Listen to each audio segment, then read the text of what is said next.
Bien, bonjour à tous pour ce bulletin vidéo de Info Météo en ce 29 août 2013.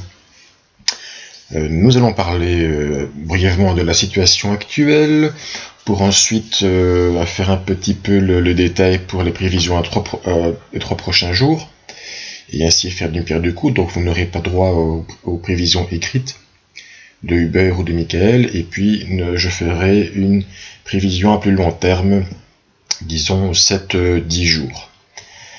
Alors pour l'instant, le temps est tout à fait agréable sur une grande partie du pays. Alors c'est vrai que vous avez le passage d'une bande nuageuse qui s'étire donc essentiellement sur l'est du pays, donc à l'est d'une ligne Charleroi-Hasselt, et qui donc provoque des nuages aussi du côté des Ardennes françaises et aussi du Grand-Duché de Luxembourg, pour ne pas les oublier.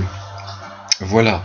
À côté de ça, il fait tout à fait agréable aussi côté température. Alors l'image de Infoclimat nous montre bien des températures de 23 degrés enregistrées à 15h50 heure locale, c'est 13h50 UTC, heure de GMT évidemment.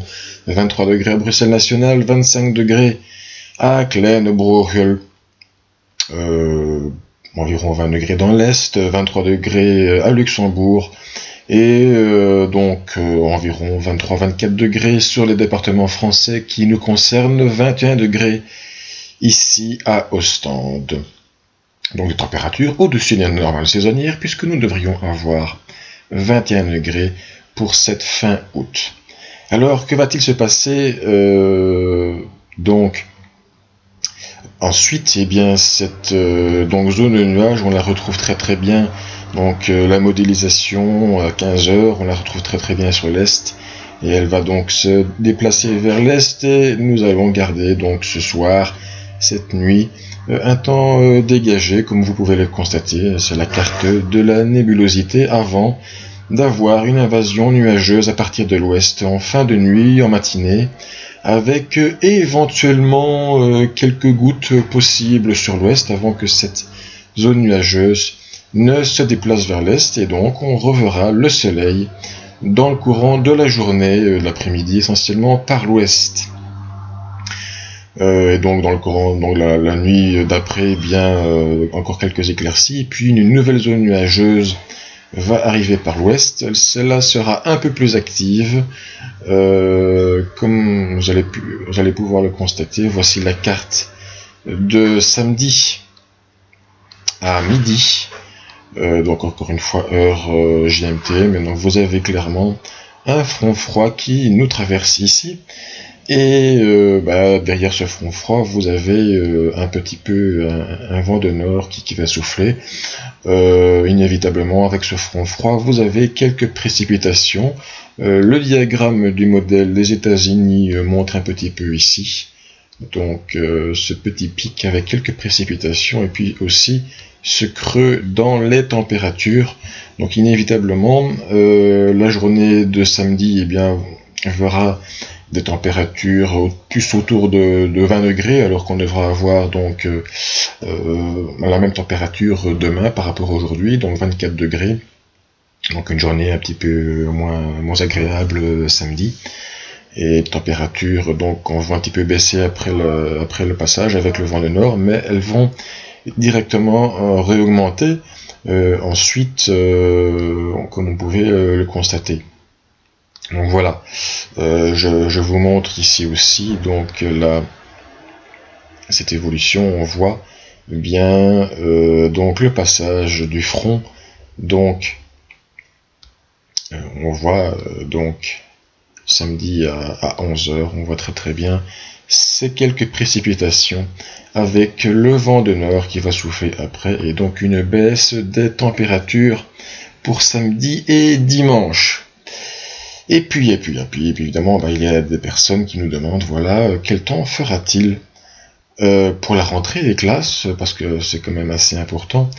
On peut être assez satisfait, puisque après ce petit creux, les températures vont réaugmenter.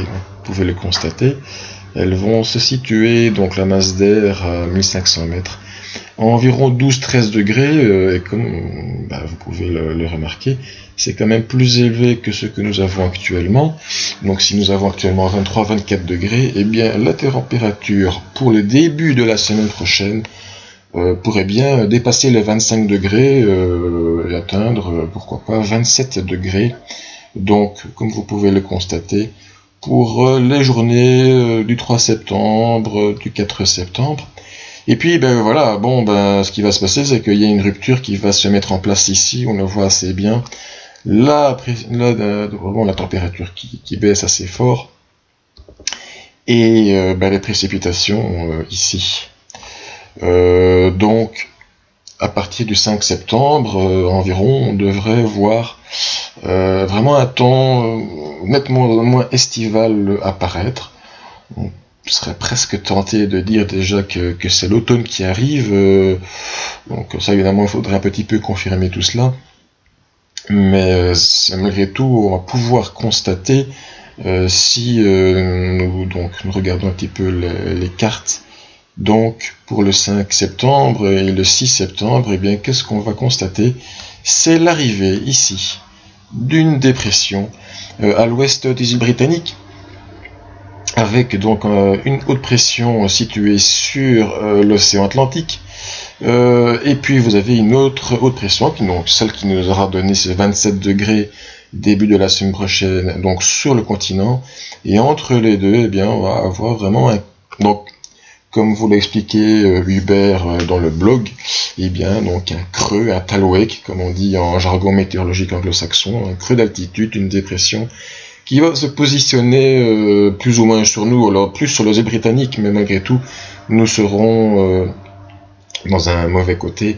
Et donc, apparemment, les modèles sont quand même assez nets, parce que ça, c'est le modèle européen, et ce modèle européen voit même, comme vous pouvez le constater, une dépression qui va venir se positionner sur les îles Britanniques avec un vent relativement fort ici, et donc il faut s'attendre à une dégradation du temps, ça c'est à peu près certain. Est-ce que ça sera vraiment une dégradation faible, modérée ou forte? Là c'est encore un petit peu à préciser, mais il semble quand même que les anticyclones vont laisser la place à une dépression qui va donc se centrer sur les îles Britanniques. En tout cas, si vous deviez aller pour ces jours-là du côté de Londres, Manchester, eh bien c'est quand même, ce sera sans doute un temps assez mauvais qui va régner sur les îles Britanniques. Donc voilà un petit peu pour donc ces prévisions pour donc les 7 prochains jours et la rentrée. Donc voilà, donc un temps encore assez agréable malgré tout, un petit passage donc samedi, et puis la rupture qui interviendrait le 5 ou 6 septembre avec cette chute de la température et ces pluies qui viendront un petit peu humidifier notre quotidien. Oui, c'est septembre qui arrive, et on peut avoir du beau temps en septembre comme on va avoir en début, mais c'est pas évidemment tout le mois que ça pourrait arriver. Voici donc ce bulletin qui se termine en ce 29 août 2013.